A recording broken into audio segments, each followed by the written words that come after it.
ভুনা খিচুড়ি দিয়ে গরুর মাংস বৃষ্টির দিনের অসাধারণ একটি কম্বিনেশন। হ্যালো এভরিওয়ান, আসসালামু আলাইকুম।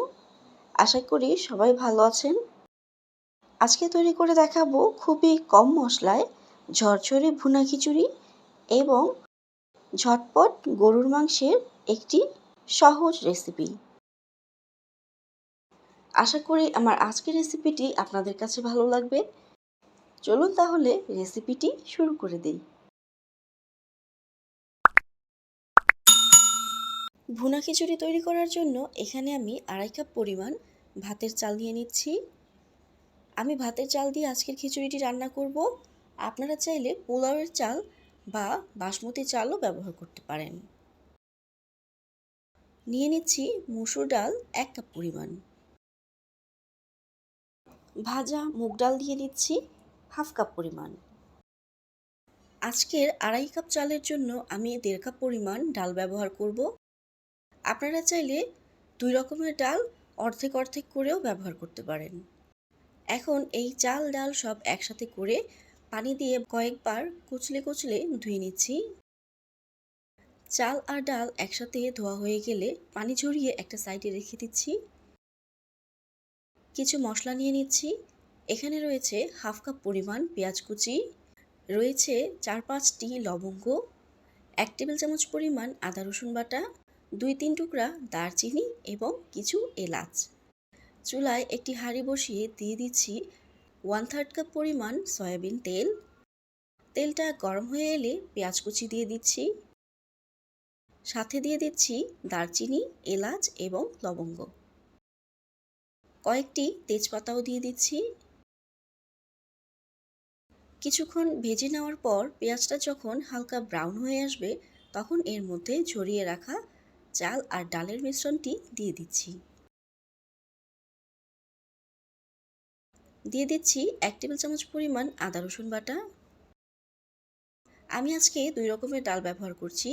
আপনারা চাইলে আরও বেশি পরিমাণে ডালও ব্যবহার করতে পারেন। 1 চা চামচ দিয়ে দিচ্ছি হলুদের গুঁড়া, 1/2 চা চামচ দিয়ে দিচ্ছি মরিচের গুঁড়া, লবণ দিয়ে দিচ্ছি 1/2 চা চামচ। এবার এই সব উপকরণ একসাথে ভালোভাবে মিশিয়ে নিচ্ছি। চাল আর ডালের এই মিশ্রণটিকে খুব ভালোভাবে ভেজে নেব। কিছুক্ষণ ভাজার পর যখন মনে হচ্ছে চাল এবং ডালের কালারটা কিছুটা চেঞ্জ হয়ে এসেছে এবং অনেকটা ঝরঝরে হয়ে গেছে, দেখুন চালের এই মিশ্রণটিকে অনেকটা হালকা মনে হচ্ছে। ঠিক এই পর্যায়ে দিয়ে দিব ফুটন্ত গরম পানি। আজকে আমি 2.5 কাপ পরিমাণ চাল এবং 1.5 কাপ পরিমাণ ডাল, টোটাল 4 কাপ পরিমাণ চাল আর ডালের মিশ্রণ নিয়েছি। আমি যেহেতু ভাতের চাল দিয়ে রান্না করছি সেক্ষেত্রে 4 কাপ চালের জন্য এর ডাবল 8 কাপের পরিবর্তে আমি 10 কাপ পরিমাণ ফুটন্ত গরম পানি ব্যবহার করব। আপনারা যদি পোলাওয়ের চাল ব্যবহার করেন সেক্ষেত্রে চাল আর ডালের মিশ্রণের ঠিক ডাবল পরিমাণে পানি দিয়ে দিবেন। এখন দিয়ে দিচ্ছি আরও 1 চা চামচ পরিমাণ লবণ, দিয়ে দিচ্ছি 8-10টি কাঁচামরিচ, দিয়ে দিচ্ছি 2-3টি আলু বোখারা। খিচুড়িতে আলু বোখারা দিলে এর টেস্ট ভালো আসে। অনেকেই খিচুড়ি আর পোলাও রান্না করতে গেলে লবণের পরিমাণটা ঠিক বুঝতে পারেন না। সেক্ষেত্রে একটি টিপস দিয়ে দিচ্ছি। খিচুড়ি বা পোলাওতে পানি দেওয়ার পর সেই পানিটা একটু চেক করে নেবেন। যদি মনে হয় পানিটা হালকা লবণ কটা হয়েছে তাহলে লবণটা পারফেক্ট হয়েছে। আর যদি মনে হয় লবণটা ঠিকঠাক মতো হয়েছে, অর্থাৎ এই পানিটা আপনি ডালের মতোই খেতে পারবেন, সেক্ষেত্রে আরও একটু লবণ দিয়ে দেবেন। খিচুড়ির মধ্যে পানিটা সম্পূর্ণভাবে টেনে এসেছে। এবার এটাকে একসাথে করে ঢাকনা দিয়ে ঢেকে দমে বসিয়ে দেব।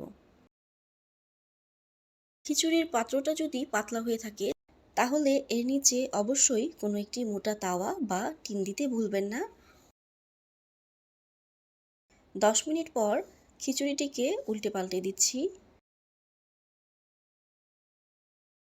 দেখতেই পাচ্ছেন আমার খিচুড়িটা কিন্তু একদমই লেগে যায়নি, কারণ এর নিচে আমি একটি মোটা তাওয়া বসিয়ে দিয়েছিলাম। একবার চেক করে নিচ্ছি। আমার মনে হচ্ছে চালটা আরও কিছুক্ষণ সেদ্ধ হওয়া প্রয়োজন। খিচুড়িটিকে আরও কিছুক্ষণ দমে বসিয়ে রাখতে হবে। 15 থেকে 20 মিনিটের মধ্যেই চালটা পুরোপুরি পারফেক্টভাবে সেদ্ধ হয়ে যাবে। এবার গরুর মাংসের প্রিপারেশন নিয়ে নিচ্ছি।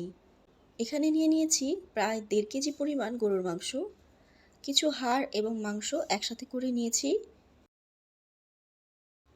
এখন দিয়ে দিচ্ছি 1.5 চা চামচ পরিমাণ আদা বাটা, 1 চা চামচ দিয়ে দিচ্ছি রসুন বাটা, দিয়ে দিচ্ছি 1/2 চা চামচ পরিমাণ লাল মরিচের গুঁড়া এবং 1/2 চা চামচ পরিমাণ হলুদের গুঁড়া, দিয়ে দিচ্ছি 1 চা চামচ পরিমাণ ধনিয়ার গুঁড়া, 1 চা চামচ পরিমাণ জিরার গুঁড়া, 1/2 চা চামচ দিয়ে দিচ্ছি গরম মশলা গুঁড়া এবং 1/2 চা চামচ দিয়ে দিচ্ছি শাহি গরম মশলা। এই শাহি মশলাটা যে কোনো ধরনের মাংসকে শাহি ফ্লেভার আনতে সাহায্য করে। এই 2 ধরনের মশলার রেসিপি আমার চ্যানেলে দেয়া আছে, আপনারা চাইলে দেখে নিতে পারেন। লবণ দিয়ে দিচ্ছি 1 চা চামচ পরিমাণ। এবার এই সব উপকরণ একসাথে ভালোভাবে মাখিয়ে নেব। কিছু পরিমাণ পেঁয়াজ বেরেস্তা দিয়ে দিচ্ছি। আমি আজকে যেই পরিমাণ খিচুড়ি আর গরুর মাংস রান্না করছি, এতে প্রায় 6 থেকে 7 জনকে পরিবেশন করা যাবে। এবার এই মাংসটিকে আপনারা চাইলে 1 ঘন্টার জন্য ম্যারিনেশন করে রাখতে পারেন, আবার চাইলে ইনস্ট্যান্টও রান্না করে নিতে পারেন। যেহেতু আজকের মাংসটি আমি প্রেসার কুকারে রান্না করব, এর জন্য একটি প্রেসার কুকারে দিয়ে দিচ্ছি 2 থেকে 3 টেবিল চামচ পরিমাণ সয়াবিন তেল, দিয়ে দিচ্ছি কিছু পেঁয়াজ কুচি, দারচিনি এবং এলাচ। পেঁয়াজটা কিছুটা ভাজা হয়ে আসলে এর মধ্যে মাখিয়ে রাখা সেই গরুর মাংসটি দিয়ে দিচ্ছি। বাসার বাচ্চাদের কথা চিন্তা করে খিচুড়ি আর গরুর মাংস দুটিতেই আমি খুবই কম পরিমাণ ঝাল ব্যবহার করছি। আপনারা যদি ঝাল বেশি খেতে চান সেক্ষেত্রে মরিচের পরিমাণটা বাড়িয়ে দিবেন। মাংসের বাটি ধুয়ে পানি দিয়ে দিচ্ছি 1 কাপ পরিমাণ। এর চাইতে বেশি পানি দেওয়া যাবে না, কারণ বেশি পানি দিলে প্রেসার কুকারে হুইসেল বাজার সময় পানিটা উপচে পড়ে যাবে। ঢাকনা দিয়ে ঢেকে দিচ্ছি। হাই হিটে অপেক্ষা করব 3 থেকে 4টি হুইসেল বাজার আগ পর্যন্ত। প্রায় 4টি হুইসেল বেজে উঠেছে। এবার চুলার আঁচটিকে কমিয়ে দিয়ে মিডিয়াম টু লো হিটে রেখে দেব প্রায় 15 মিনিটের জন্য। আপনারা যদি প্রেসার কুকার ছাড়া হাঁড়িতে রান্না করে থাকেন তাহলে সেক্ষেত্রে মাংস রান্না করতে আর একটু সময় বেশি লাগবে। আমি যেহেতু প্রেসার কুকারে রান্না করছি তাই প্রায় 20 মিনিটেই এই মাংসটি তৈরি হয়ে যাবে। 15 মিনিট পর মাংসটিকে চেক করে নিচ্ছি। আমার গরুর মাংসটি একদমই তৈরি হয়ে গিয়েছে। তৈরি হয়ে গেল অসাধারণ কম্বিনেশনের ভুনা খিচুড়ি আর গরুর মাংস। খুবই কম মশলায় আর অল্প সময়েও যে দারুণ স্বাদের এই ভুনা খিচুড়ি এবং মাংস তৈরি করা যায়, এটা আপনারা না তৈরি করলে বুঝতে পারবেন না। খিচুড়িটা একটু কাছ থেকে দেখিয়ে দিচ্ছি। দেখতেই পাচ্ছেন খিচুড়িটা কতটা ঝরঝরে হয়েছে। আশা করি আমার আজকের রেসিপিটি আপনাদের কাছে ভালো লেগেছে। ভালো লেগে থাকলে লাইক, কমেন্ট, শেয়ার করতে ভুলবেন না। আমার চ্যানেলে নতুন হয়ে থাকলে চ্যানেলটিকে অবশ্যই সাবস্ক্রাইব করবেন। সবাই ভালো থাকবেন। আল্লাহ হাফেজ।